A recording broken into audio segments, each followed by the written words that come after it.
दो कान, दो नाक के सुराख, एक मुंह और दो मलमूत्र का रास्ता। ये शरीर के 9 दरवाजे हैं। सबसे पहला दरवाजा गुदा चक्र आता है। गुदा चक्र में गणेश जी वास करते हैं। गणेश जी वहां के मालिक हैं। ये 4 दल का कवल है। यहाँ पर पृथ्वी तत्व पाया जाता है। उसके ऊपर इंद्री चक्र आता है। इंद्री चक्र में ब्रह्मा जी वास करते हैं। ब्रह्मा जी वहां के मालिक हैं। ये 6 दल का कवल है। यहाँ पर जल तत्व पाया जाता है। उसके ऊपर एक नाभि चक्र आता है। नाभि चक्र में विष्णु जी वास करते हैं। विष्णु जी यहाँ के मालिक हैं। ये 8 दल का कवल है। यहाँ पर अग्नि तत्व पाया जाता है। उसके ऊपर एक हृदय चक्र आता है। हृदय चक्र में शिव जी वास करते हैं। शिव जी यहाँ के मालिक हैं। 12 दल का कवल है। यहाँ पर वायु तत्व पाया जाता है।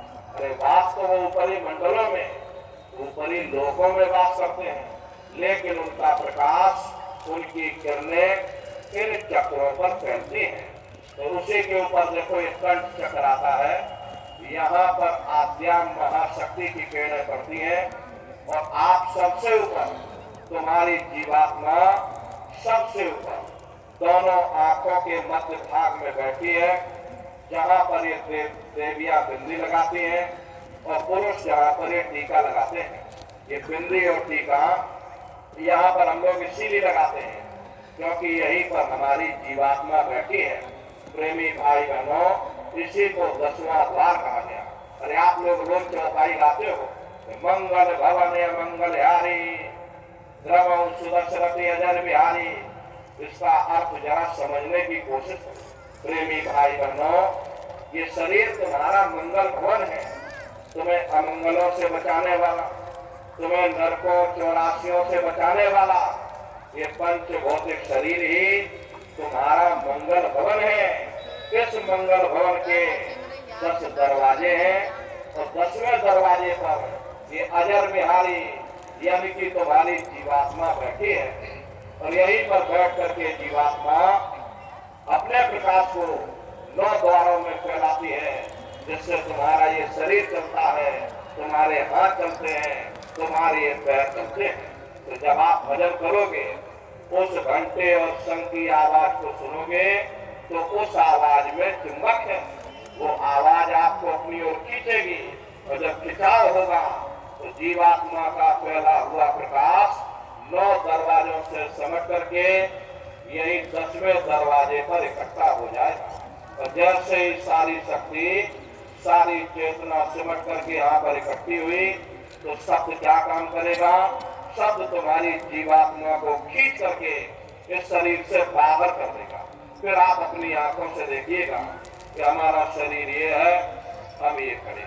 आप अपने शरीर से अलग हो जाओगे।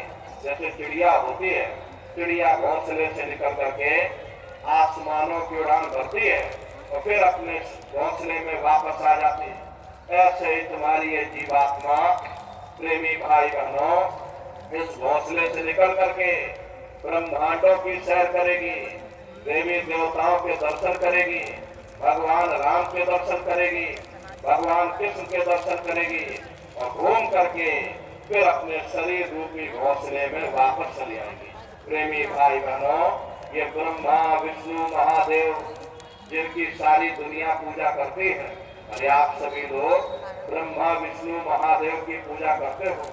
पूजा करते करते आपका ये जीवन बीत गया, लेकिन कभी तुमने विचार ये नहीं किया कि जिनकी हम पूजा कर रहे, आखिर ये ब्रह्मा विष्णु महादेव कौन है, ये कहाँ पर रहते हैं, ये क्या काम करते हैं, इनके माँ बाप कौन है, भगवान राम कौन है, भगवान कृष्ण कौन है, ईश्वर कौन है, ब्रह्म कौन है, पर ब्रह्म कौन है, ये कहाँ पर रहते हैं। तो जरा संक्षिप्त में आप समझ लीजिए।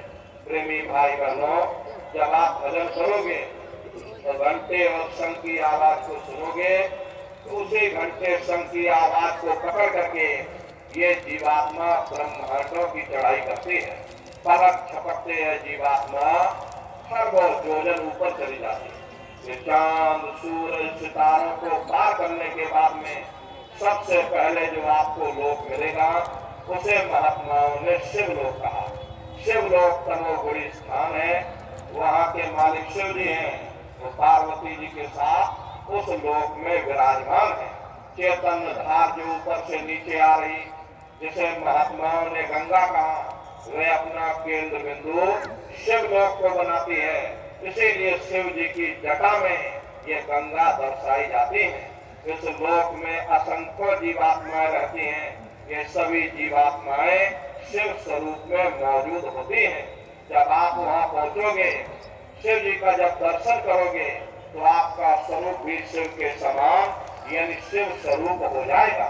जो शक्तियां शिव जी को प्राप्त होती हैं, वही शक्तियां साधक को भी प्राप्त हो जाती हैं। शिव जी का दर्शन करने के बाद में फिर घंटे और शंख की आवाज को पकड़ करके फिर जब आप ऊपर चढ़ोगे, उसी के ऊपर ब्रह्मा जी का लोक आएगा।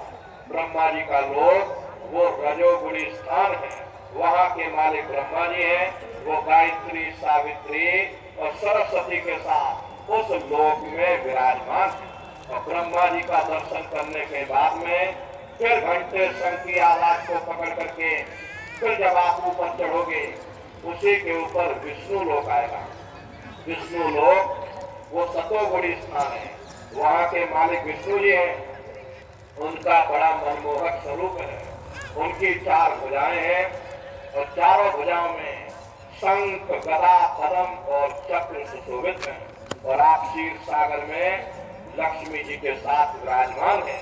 ये तीनों देवता ब्रह्मा, विष्णु और महादेव अपने अपने लोक में बैठ करके राज कर रहे हैं। एक रचयिता है जो हम जीवों को रचता है, एक पालनहार है जो हम जीवों को पालता है, एक संहार करता है जो हम जीवों को नष्ट कर देता है। इनकी जो माता है वो आद्या महाशक्ति है। ब्रह्मा, विष्णु, महादेव लोक के ऊपर वो आद्या महाशक्ति का लोक आता है।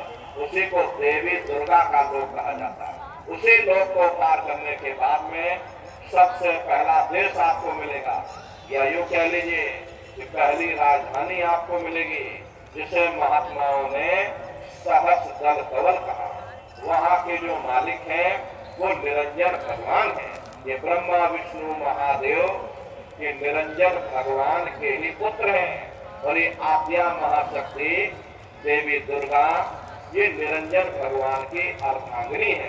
प्रेमी भाई बहनों, ये वही निरंजन भगवान है, उस मालिक के सबसे छोटे पुत्र जिन्होंने तपस्या करके वरदान के रूप में जीवात्माओं को उनसे मांग लिया। प्रेमी भाई बहनों, ये वही त्रिलोकीनाथ है। इन्हीं को त्रिलोकीनाथ कहा जाता। हिंदू इन्हीं को ईश्वर कहते हैं, इन्हीं को परमात्मा कहा जाता। प्रेमी भाई बहनों, निरंजन भगवान का जो स्वरूप है वो ज्योतिष स्वरूप है। उन्हीं के मुखार बिंद से घंटे और शंख की आवाज दिन रात फुनकारे दे रही है। और उनका जो स्वरूप है वो ज्योतिष स्वरूप है। 1000 बाती की अखंड ज्योति वहाँ पर बराबर जल रही। अरे हम आप यहाँ पर ज्योत जलाते हैं, ये तो हम लोग उसकी नकल करते हैं, लेकिन वो अखंड ज्योति वहाँ पर ऐसी जल रही जिसमें ना तेल की जरूरत है और ना ही बाती की जरूरत है। उल्टा हुआ गगन में जिसमें जरे चिराग, जिसमें जरे चिराग, बिना रोगन बिन बाती, 6 ऋतु 12 मास जरत रहे दिन राती। सतगुर मिले जो कोई ताज की नजर में आवे, फिर सतगुर नहीं कोई वाह को दर्शावे। वो अखंड ज्योति ऐसी है जैसे पूरा ब्रह्मांड प्रकाशवान हो रहा। जितनी भी अवतारी शक्तियां आई, भगवान राम आए, राम को वहीं से नीचे उतारा गया। इसीलिए उस देश को अयोध्या नगरी या कौशलपुर देश भी कहा जाता है। गोस्वामी जी महाराज जब साधना करके वहां पहुंचे, तभी गोस्वामी जी महाराज ने रामचरितमानस में लिख दिया। देखो प्रेमी भाई बहनों, रामचरितमानस में गोस्वामी जी महाराज ने क्या लिखा कि मुद्यो नैन त्रिशत में भयो, कौन चितवत कौशलपुर गयो। जब मैंने अपने बाहर की आंख बंद की, मेरी अंतर की आंख खुल गई और मैं क्या देख रहा हूँ, मैं कौशलपुर देश में पहुंच गया। मोहि विलोल